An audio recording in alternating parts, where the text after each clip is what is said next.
Corporal punishments, lack of sleep, homework, exams, ऐसी 10 problems है हमारी एजुकेशन सिस्टम के साथ। बट क्या तुम्हें पता है कि इन सारी प्रॉब्लम्स की जड़ एक ही है? कुछ 100 साल पहले अगर तुम्हें बुखार होता है और तुम डॉक्टर के पास जाते हो तो वो तुम्हें दवाई नहीं लिखेगा, बल्कि वो तुम्हारे शरीर में एक छेद करेगा और वहां से कुछ खून निकालेगा।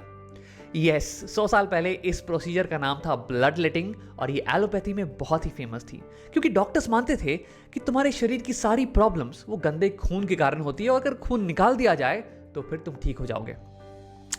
अब ऑब्वियसली ये अभी तुम्हें लग रहा होगा कि यार ये तो बहुत ही अनसाइंटिफिक चीज है, बट उस समय हमें पता नहीं था कि ह्यूमन बॉडी काम कैसे करती है और इसलिए ऐसी बहुत सारी ऑर्थोडॉक्स और अनसाइंटिफिक प्रैक्टिसेस बहुत ही कॉमन थी।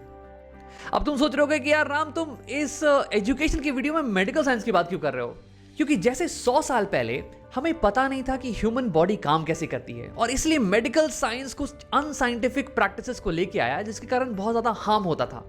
सेम उसी तरह से आज की एजुकेशन सिस्टम को पता नहीं है कि ह्यूमन ब्रेन सीखता कैसे है। आपका काम मेन यही है कि ह्यूमन ब्रेन को सिखाना। अगर आपको यही पता नहीं है तो आपकी जो भी प्रोसेसेस होंगी वो तो तुक्के वाली प्रोसेस होंगी, राइट? और इसलिए बहुत सारी अनसाइंटिफिक प्रैक्टिसेस हैं जिसके कारण कि बहुत ज्यादा हार्म होता है बच्चों को, ना कि फायदा। अब कुछ देश हैं जैसे कि फिनलैंड जो कि ब्रेन साइंस की लर्निंग को अपने एजुकेशन सिस्टम में इनकॉर्पोरेट करती हैं और यही कारण है जिसकी वजह से वो दुनिया में रैंक 1 करती है एजुकेशन के मामले में। बट अगर वहीं तुम यूएसए को देखोगे तो सबसे ज्यादा पैसा खर्च करती है एजुकेशन में, किसी भी कंट्री से बहुत ज्यादा, लेकिन फिर भी उसकी एजुकेशन टॉप 10 में भी नहीं है। तो इस वीडियो में बात करते हैं कि हम एजुकेशन की सबसे बड़ी प्रॉब्लम्स को कैसे सॉल्व कर सकते हैं बिना अपने बच्चों की स्कूल को चेंज किए हुए। अब इंडियन एजुकेशन की सबसे बड़ी और सबसे अनदेखी प्रॉब्लम, स्कूल टाइमिंग्स। मैंने हजारों पेरेंट्स से बात किया है और उनसे ये पता करने की कोशिश की है कि उन्हें क्या लगता है अगर उनका बच्चा 4th ग्रेड में है, 10 साल के अराउंड का है, तो उसे कितने घंटे सोने की जरूरत है। और मोस्ट कॉमन आंसर निकल के आता है 8 घंटे। बट अगर ब्रेन साइंस की मानो तो असली आंसर है 9 से 12 घंटे। यस, 9 से 12 घंटे। बट ऐसा क्यों? इसके 2 मेन रीजन हैं। पहला, देखिए, इस उम्र में बच्चे की फिजिकल और मेंटल डेवलपमेंट बहुत ही ज्यादा होती है, राइट? और इसके लिए रिस्पॉन्सिबल होता है एक हार्मोन, उसका नाम है HGH, ह्यूमन ग्रोथ हार्मोन। ये बोथ आपकी हाइट की ग्रोथ और आपकी ब्रेन की ग्रोथ के लिए रिस्पॉन्सिबल होता है। और ये हार्मोन का 50% ये तब सिक्रीट होता है जब आप सो रहे होते हैं, जब बच्चा सो रहा होता है। अब इस उम्र में अगर बच्चा 9 घंटे से कम सोएगा तो उसे ये हार्मोन कम मिलने वाला है और इसी के कारण उसकी हाइट थोड़ी कम हो सकती है या फिर उसकी मेंटल डेवलपमेंट थोड़ी कम रह सकती है। अब दूसरा कारण है मेमोरी। देखो, महाभारत में कर्ण एक कैरेक्टर था और वो शस्त्र विद्या में सबसे ज्यादा ज्ञानी था। उसे हराना इम्पॉसिबल था क्योंकि उसकी ट्रेनिंग खुद परशुराम ने की थी, जो कि भगवान विष्णु के अवतार थे। लेकिन उन्होंने उसे एक श्राप दिया था कि जब तुम्हें मेरे ज्ञान की सबसे ज्यादा जरूरत पड़ेगी ना, तभी तुम उसे भूल जाओगे। और यही होता है हमारे बच्चों के साथ भी। देखो, जब बच्चा सो रहा होता है तब उसका दिमाग नहीं सोता है, ओके? दिमाग फिर भी काम कर रहा होता है। I mean, आप जब सो रहे होते हो तो आपका दिल फिर भी धड़कता है और आपकी सांसें फिर भी चलती है, राइट? और ये बिना दिमाग के नहीं होता है।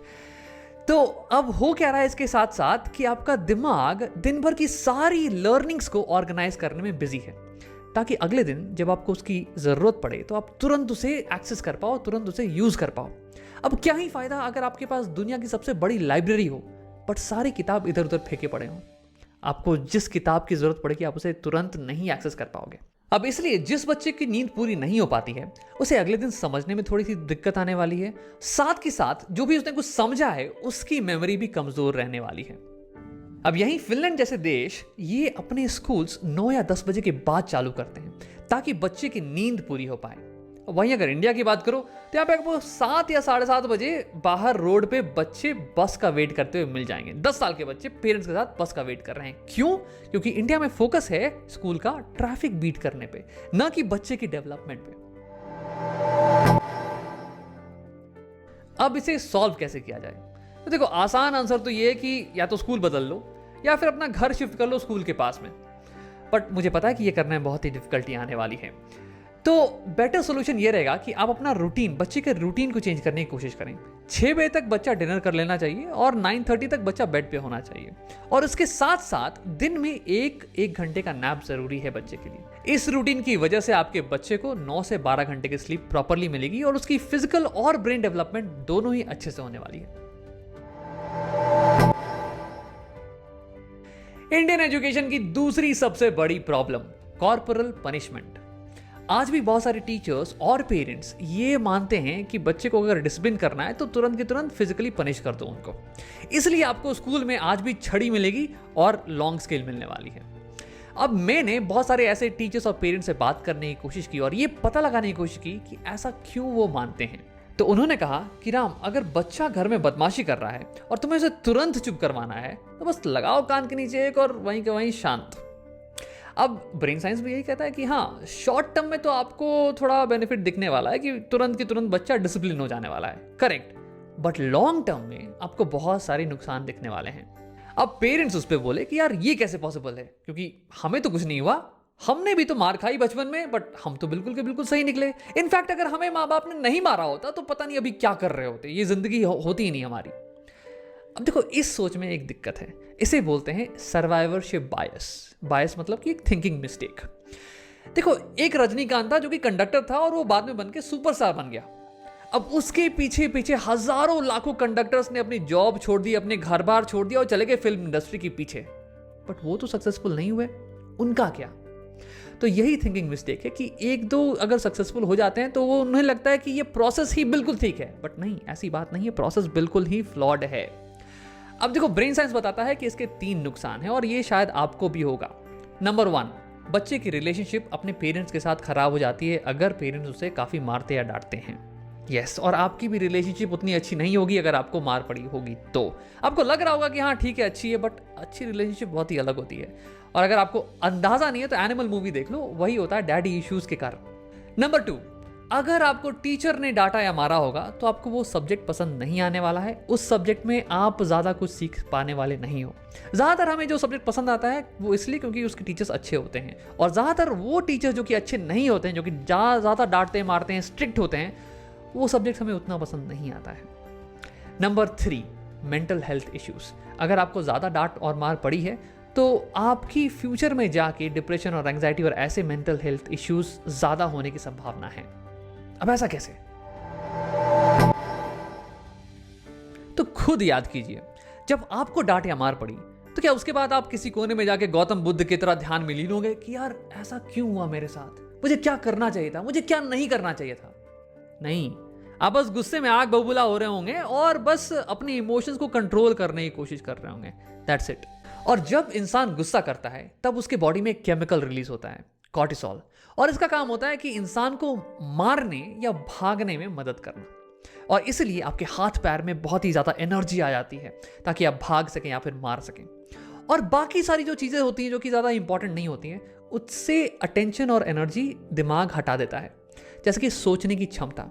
अब मान लीजिए कि आपके पीछे शेर पड़ा हुआ है, अब उसमें आपको यह सोचने की जरूरत नहीं है कि वो शेर कितनी स्पीड से, किस वेलोसिटी से आ रहा है, किस एंगल से जंप करने वाला है, नहीं, बस उल्टी डायरेक्शन में आपको भागना है, दैट्स इट। तो इसलिए दिमाग जो है वो सोचने की क्षमता पे कम फोकस करता है। अब जो बच्चे ज्यादातर टाइम गुस्सा होते हैं क्योंकि उन्हें ज्यादा मारा जाता है या फिर उस पर ज्यादा गुस्सा किया जाता है, उनमें सोचने की क्षमता कम हो जाती है इसी कारण से, क्योंकि उसके दिमाग को प्रैक्टिस होती नहीं है, उसका दिमाग ज़्यादातर इन सिस्टम को बंद करके रखता है, और इसीलिए भविष्य में उन्हें डिप्रेशन और एंग्जाइटी होने के चांसेस बढ़ जाते हैं। इसलिए फिनलैंड जैसी कंट्रीज में ये बिल्कुल ही इलीगल है। आप मारना तो छोड़ो, आप डांट भी नहीं सकते हो बच्चे को, वरना आपको जेल हो जाने वाला है। अब इसके बारे में और जानना है तो एक मूवी आई थी recently, Mrs Chatterjee versus Norway, आप वो देख सकते हो। अब इंडिया में इतने स्ट्रिक्ट रूल्स तो नहीं है, बट रूल्स हैं थैंकफुली। इंडिया में भी टीचर्स बच्चों को डांट या मार नहीं सकते हैं। अगर आप पकड़े गए, आप पे केस हो सकता है, आपकी लाइसेंस छीन सकती है, आपको फाइन लग सकता है, आप जेल तक जा सकते हो, यस। बट ये बस 8th ग्रेड तक के बच्चों पे ही एप्लीकेबल है, उसके बाद नहीं। और इसलिए खान सर का ये जो वीडियो है जो कि वायरल हुआ था बच्चों को मारते हुए, फिर भी उसके बाद भी उन पर कोई कार्रवाई नहीं हुई।